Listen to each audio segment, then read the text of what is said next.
You're listening to the My Simplified Life podcast, and this is episode number 186.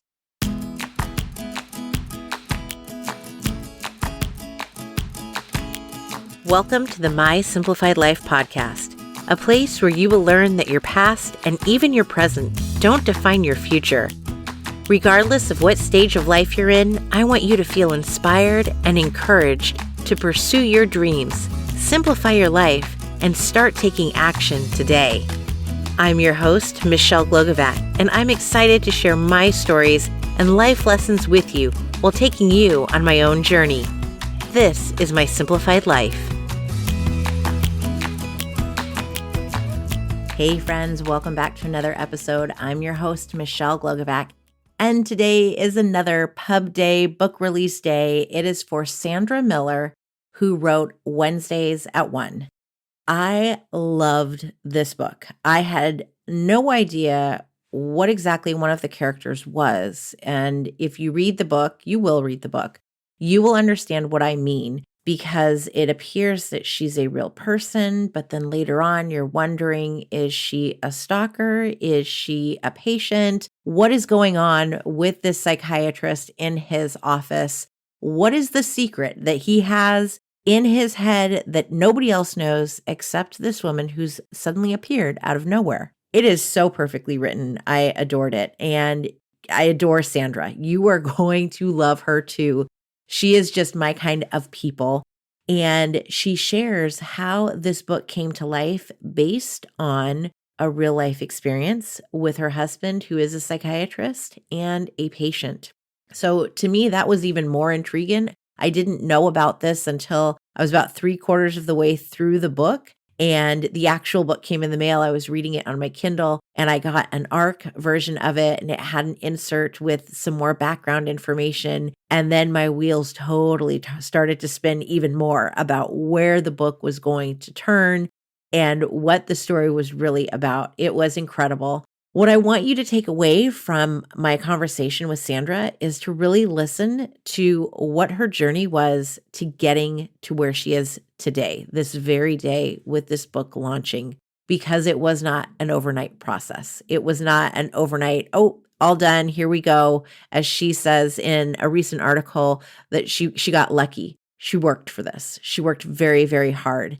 And you're also going to hear some really fun tidbits about what she was going through as a mom and questioning whether or not she should continue on the writing journey. And spoiler, but she won a contest, and you're going to hear about what that contest led to and the celebrities that she met because of it and how that kept her going for the next decade to get to where she is today. So this conversation is not just about her amazing book, Wednesdays at One, but it's also about her journey and for you to listen and be inspired and motivated to keep going, keep chasing your dreams. I won't delay you any longer. Let's get to the conversation with Sandra. Hi, Sandra. Hi, Michelle. I'm so excited to talk to you, and happy launch day today. Thank you so much. Wednesdays at One. It's so funny because I've been reading it not on Wednesdays and not at 1:00. That's okay. That's a lot of pressure. But every Wednesday at One, I think about you because I'm like, oh, this should be when I sit down and read the book and take a photo with it. By the time this airs, I'll make sure that there's something posted on a Wednesday at 1:00 with your book.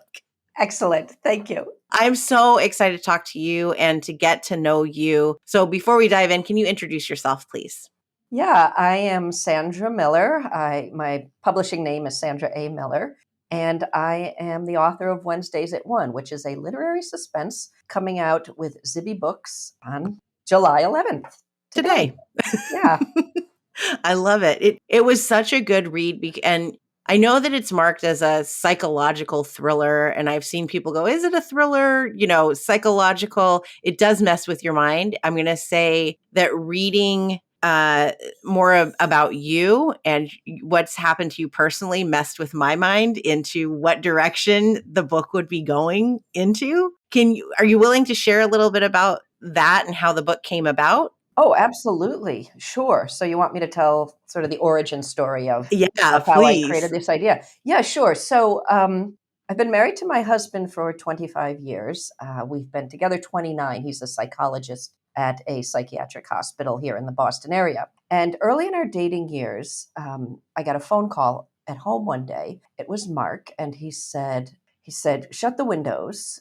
I have something to say." And I said, "Shut the windows." It was a hot summer day. And he said, "Just please shut the windows." And I shut the windows and I came back to the phone and he said, "Somebody's been listening to us. Somebody's been stalking us." And it was one of his clients who came into his office that day and started saying things that she knew had happened to him or conversations that we had been having the night before. So the night before, we'd been in our apartment with the windows open, a hot summer night. Mark was ironing, I was cooking, and she started mentioning his ironing. She mentioned his cooking. And I thought, that is really, really creepy. It would become a personal nightmare for us that would go on for about 3 or 4 years where we were stalked relentlessly by this woman. But the thing that I took away from it as a writer and a literary person, the part that I filed away was that what if a psychologist who's used to being in charge in a session, who's used to having the upper hand, is met by a client who suddenly knows things about him that she shouldn't know? What would he do with that? Where she turns the tables on him and she makes him really terrified. She makes him wonder what she knows about him. And let's add to that he's done something horrible in his past.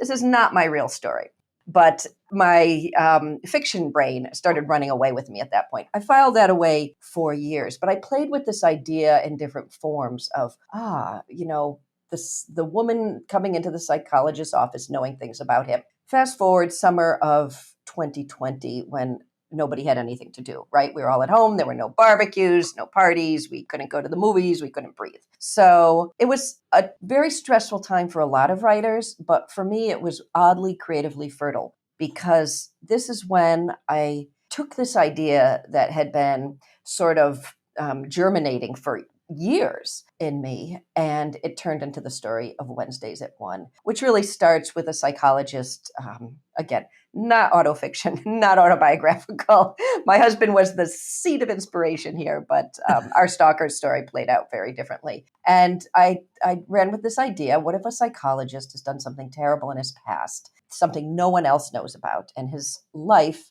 is built on this falsehood, and his marriage is built on a lie of omission because he's never told his wife this thing he's done. And then suddenly, one day, this woman comes into his office.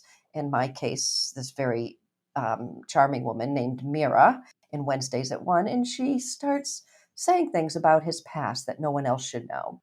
And she's very disarming, and he becomes very vulnerable to her beauty and her probing questions. And ultimately, she turns the tables on him, and he becomes the patient, desperate to figure out his connection to Mira. So it started with my own story, and it turned into something completely other. It's so good and it's so multifaceted because it's not just the two of them. We learn about Gregory's wife and her troubled kind of childhood in the past and meet her parents. And that's like a whole nother story. And then, his sister, and there's so much in there that it's not just Gregory in his past, but you bring all of these characters to life. Like I could visualize them all. I could see where he was sleeping at his sister's house. It was so perfectly done. I want to see what their house really looks like It's about 2 miles. because it's gorgeous and I want to move in. Yeah, it is gorgeous. Do you know what? My friend's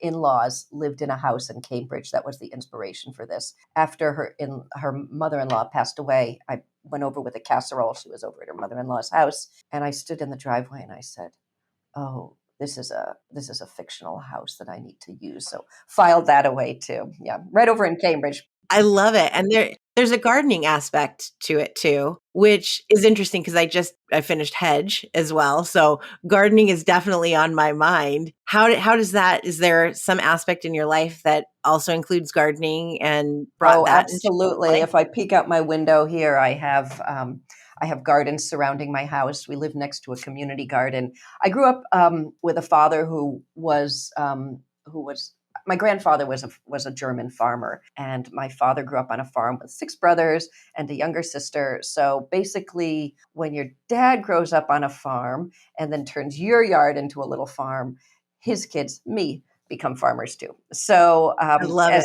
as a child, I was tortured by gardening and vegetable growing, and now as an adult, I torture my children with it. I love it. Mine just weed. They get bored very quickly. But as a child, we had this giant tree in the backyard, and around Mother's Day, my mom would want to plant impatiens, and it was like over 100 of them. And I was like, oh my gosh, we have to plant them again.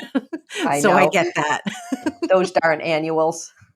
Yes. I'm like, haven't you heard of the perennials? I know, so much easier. How did you become an author? Was this a childhood dream, or how did you land into this whole space? Well, how much time do we have? No. As much as you want. So it's a long story, as it often is with authors. But I had a dream about becoming an author when I started working in publishing right out of college in the late 80s. So how's that for a blast from the past? And I was over at NAL Penguin as an editorial assistant, let's say. And I thought someday I'm going to write my own book, and I'm going to have an editor at a publishing house just like I am now. So I took a very meandering route to that. That was a very, let's say, meandering journey. And I ended up moving overseas and teaching in Tokyo for 2 years, where my dad had been stationed during World War II. He had died when I was in college, so I felt compelled to sort of find a connection to him that I didn't really have when he was alive. I ended up falling in love on a boat in Bali, and I So ended up romantic. so romantic. And I ended up living in Luxembourg for 5 years with a Finnish man that I met on that boat, and just a moment of connection. And all the time I was writing, though, I started writing. I started sending my stories to editors in envelopes with self-addressed stamped envelopes for them to return them if they rejected, right? This is pre-internet. So, and I was sending things from overseas and I was getting responses, and I started publishing short stories and essays. And I thought, this is good. And I did an MFA in 96 and I graduated from my program, and I got an agent right away. I'd written a novel and it didn't sell. And my heart broke a little bit, but I would go on to have 2 beautiful children, always writing, always pursuing the next writing gig that I could get. I became a writer for the Boston Globe. I started writing essays, more short stories, screenplays, like you name it, I wrote it. And I honed my craft in that time. And then it was a very, very difficult time. It was right after my mom died, and that was in 2013. And I was having a real struggle with that. And there was a story that I wanted to tell about searching for my mom as a middle-aged woman who had lost a mom she never felt connected to. And something else was going on for me, which was I was on a treasure hunt, literally a treasure hunt for $10,000 in gold coins in New York City with a friend of mine. And I said, I need to write a memoir called Trove, A Woman's Search for Truth and Buried Treasure, about the actual search for gold and treasure hunting and the metaphorical search for meaning, for connection. And that's what I did. I published it in 2019. That was my first book. I was 55 when that came out. And my publishing journey was over 20 years old at that point, from the time that I dreamed the book deal to the time that I actually published. And all I can say is, if that's your path, it may take you all sorts of places you didn't expect, and it may break your heart, every day. It may break your heart for years, with the rejections, the pain, getting derailed. And yet I knew that was my path, and I never deviated from it in terms of, this is my dream, this is my focus, this is what I want to do. There's nothing I've wanted to do as much as I've wanted to write books. So that broke me out. It connected me to Zibby Owens. She loved Trove. She had me on her podcast, and when she started a publishing house, I had just finished my first novel, and I sent it to her, and she said, I think she read it in 3 days, and she sent me an email and she said, yes, yes, yes, let us publish this. I love this. So after I got after I got to my mid-50s, it all went really fast. See, the 50s are great. 50s are the best. Honestly, they're the best. I know who I am. My children, we're empty nesters. I feel a different kind of confidence. I don't question my writing skills. I feel very self-assured and very pleased and grateful as anything to be here. I love that. What an incredible story. I'm enjoying the 40s, but it's like everything just gets better and better. And yeah, I can't Yeah, wait. I'm thrilled to continue getting do it. older. Yeah, right? What's the alternative? You really don't want Right. that. Yeah, I don't want to go back. If I went back, I'd like to go back with the knowledge and everything that I've learned now, but we don't Yeah. do it that way, unfortunately. Yeah, I feel, I just feel like I have a different kind of wisdom and understanding and appreciation. In the middle of my publishing journey, my sister went through, in her 50s, she went through two devastating bouts of cancer. Mm. And she pulled through. She's with us. She's couldn't be healthier. And she turned 60, in fact, next week. And it really made me see that don't give up on your dreams. Just, you know, this this life is just a blink. It's really a Mhm. moment. It doesn't last that long. Life is very, very short. 85 years might seem long, but whew, your kids leave, the seasons start going through, it's Christmas again. And so it was a good reminder in the middle of that to cherish, to create, to just stay with your dream. And I love that you're saying, in your 50s that this is all your dream is becoming a reality. Like life is it's not that it wasn't started before, but now this whole new life is starting and it's so incredible and inspiring because I think so many are like, "Oh, I don't know, I can't start over," but we're seeing more and more. I see all of the Instagram posts of like, Oprah was this old when she started this and this author was this old when she published this, or all of those things, that it takes years to get to. Like, don't give up. There's so much hope and keep doing whatever you want to do because you can make it happen. You can make it happen, and make is a key word there because you actually have to do it, right? I have, I know a lot of people who have a dream or the shoulds or the I want or I wish. I'm like, honey, stop wasting time and do it. What do you have to do? Take the dream and then add the actual diligence, I guess, and devote yourself to that dream, and they come true.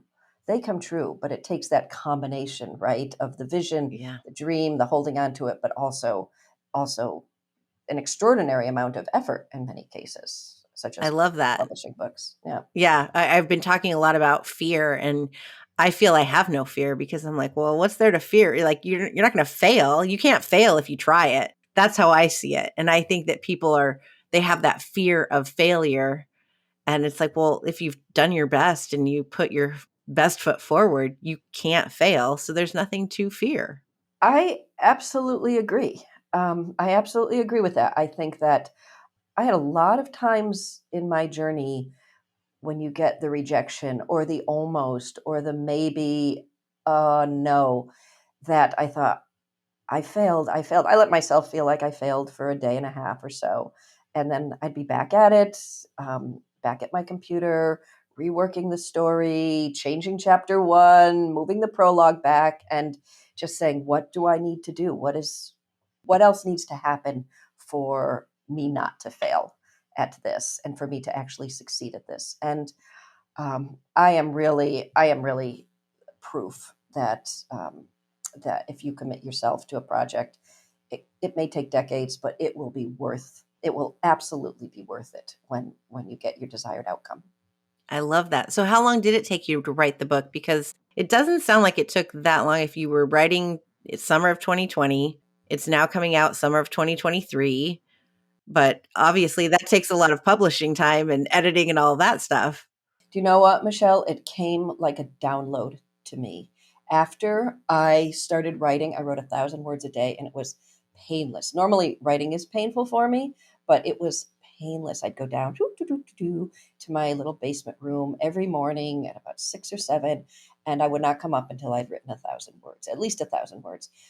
You write 1,000 words a day for 3 months, you're going to have a 90,000 word book. And the characters appeared on the page every day. It was a delight. Suddenly I'd be like, oh, look at what Gregory's up to today. Or, oh, that's who Phil is. Or, oh, Mira, I didn't know this was how it was going to play out. It was almost like watching a movie, and the story came to me and the characters just showed up every day. I showed up for them, they showed up for me. And on August 30th, the day before my wedding anniversary, I had 90,000 words. I typed the end and I went to sleep for the rest of the day. I'd been up since like 3 in the morning, and I think, I was just exhausted. I just finished the last chapter.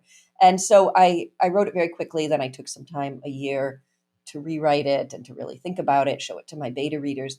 And then it was October. It was Indigenous Peoples Day weekend of 2021, where I sent it to Zibby, went up to visit my daughter in college, and that Monday had the yes. So honestly, compared to the 7 years from conception of the book to publication for my first book, this was nothing.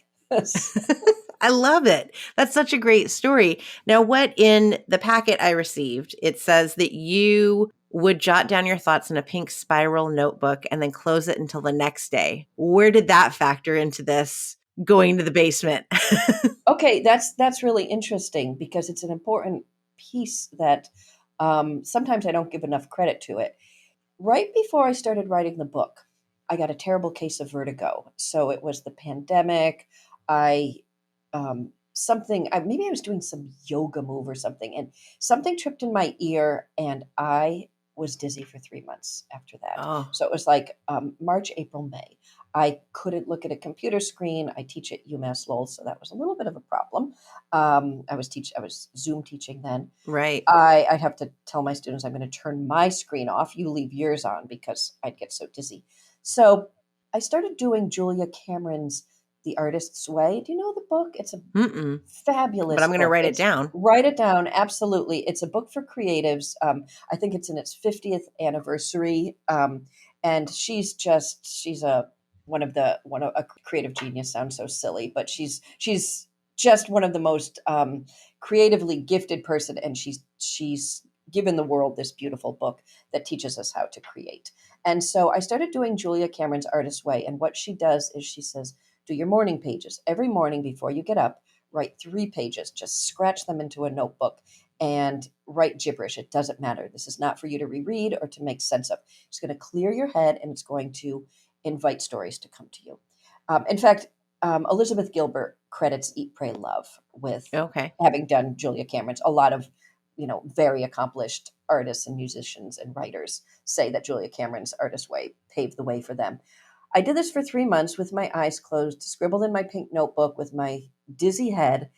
The vertigo lifted, and when the vertigo lifted, that's when I had the clarity of this story. And so it took that seed of the story from 2 decades earlier with my husband and the stalker, and it's mixed in with The Artist's Way, and then these characters came to me. So that was a really important part of the journey. Me and that little pink notebook every morning with my eyes shut, just scribbling with my dizzy brain, unlocked something, I think. So I love that. I feel like I need to go try it and I need to read the book. And when you're scribbling, are you writing about ideas about the book or you're just whatever comes out like free form kind of journaling? very free form. You don't think. You just let it flow.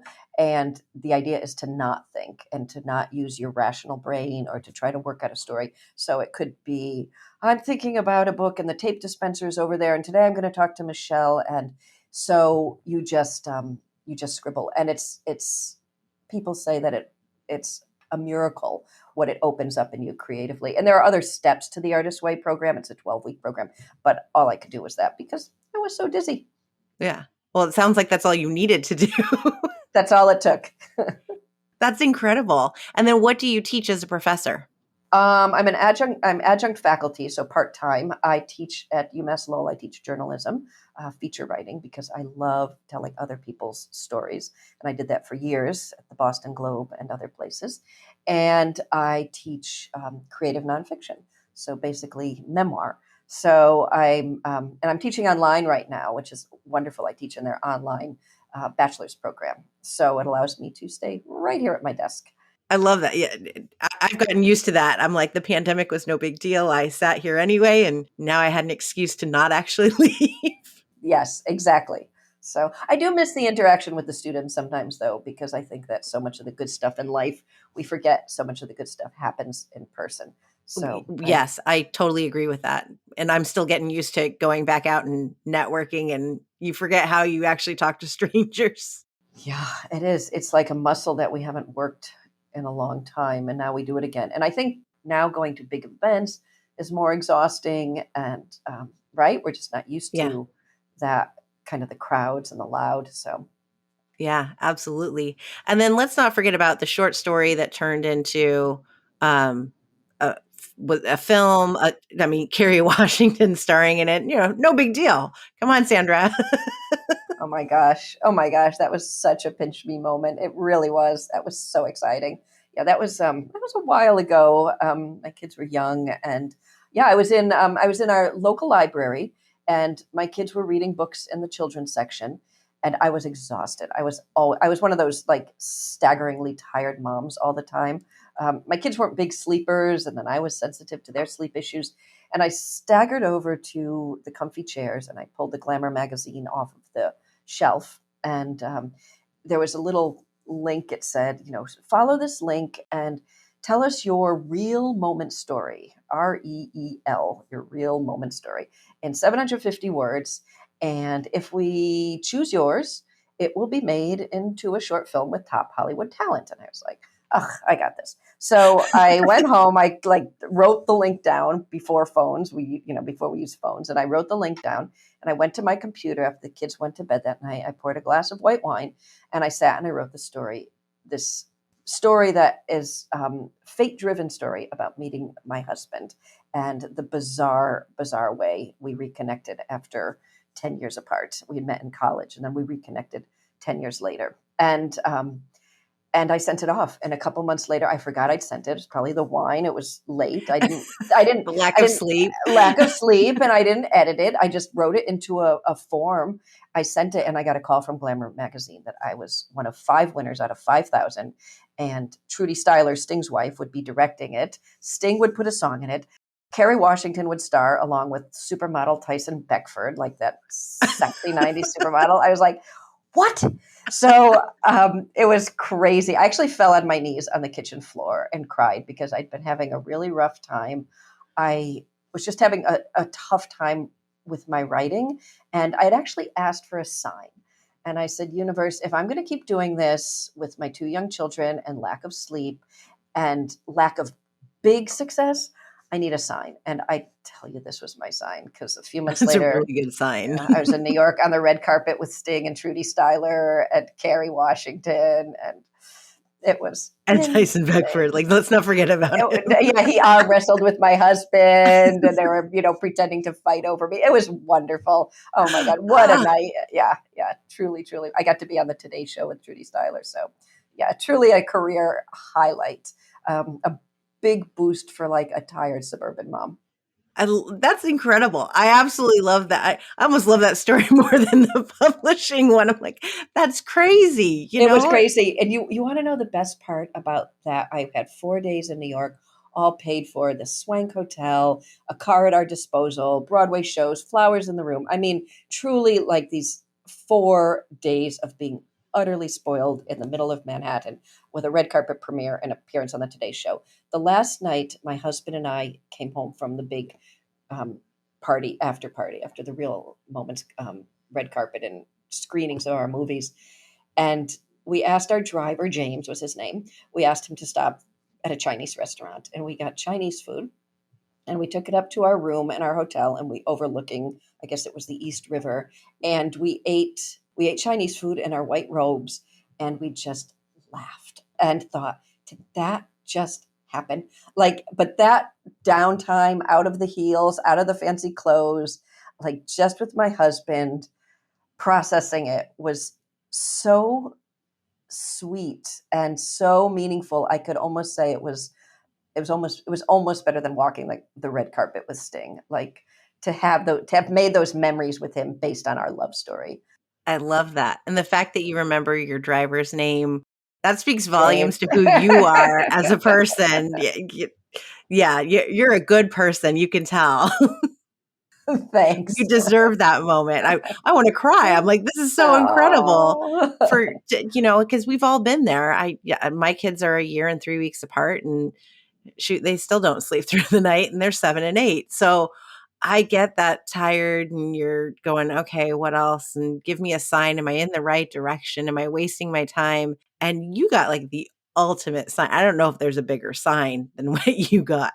I think it kept me going for the next, I guess it would be another 10 years before I really found my path as a memoirist. But there was something that I could always go back and say, out of those 5,000 stories, I had a story. And the story that is in our movie, which is called Wait, figures into my memoir. So part of my memoir's reveal is how it unfolds that I meet Mark. So I even worked that into the memoir in a way because it's key to how my life played out. Mm-hmm. I went to Europe. I lived abroad for 7 years in my 20s, and to re-find my husband under these very bizarre circumstances. Oh, now I need to go read that one. Now, You my have to goodness. read it. You're killing me. Now there's more, and I want to go find the Kerry Washington movie, and I want to go watch that. And It's sweet. It's really sweet. you're incredible. I'm so excited that we got to meet and talk about all of this. It's when you read a book, I love to be able to read these stories, but then to talk to the person who wrote these words and to get to know you on a whole new level. It's such a treat for me. I so appreciate you coming on and sharing of yourself the way you have. Oh, thank you. This has been a great conversation. Really fun to just talk to somebody who's so enthusiastic for my book and my story, and who loves telling stories and hearing other people's stories. So it means a lot to me. Thank you. And where can everyone find the book? We know Zibby's got it, and find you. Well, you can find me at sandraamiller.com, and you can find the book in bookstores everywhere, all of the places you love to get your books. But I always encourage people to go to their local indie, shop local, and keep your communities vibrant and alive, because those bookstores are doing important work for communities. Yes. Thank you so much, Sandra, and congratulations. Thank you, Michelle. Oh, that was so much fun. I am still thinking about what a great conversation that was. I love to learn about not just the rituals that authors have, but the backstory. How did they come to this point in their life where they're releasing a book that is a fantastic novel, and all of these little, journeys along the way, these little pivots, these little moments that happened that if they hadn't happened, then would they have gotten to this moment today? So I found Sandra's story just absolutely fascinating. I'm still smiling thinking about that conversation that we had. And I hope that it reminds you to keep going. I was not a young mom, but I was a mom with 2 young children at home, and I had a dream as well. And I kept going. And there were sleepless nights. There were days where it felt like I was constantly working and late at night and during naps, but it got me to where I am today. And I'm so grateful that I kept going. And you can keep going. There's something that you want, you need to go after it because it is within reach. You just have to work for it and continue towards that dream because you deserve it. Go grab Wednesdays at 1. Congratulations to Sandra today on your book pub day, and to the Zibby Books team. Congratulations to you all on another wonderful, successful novel.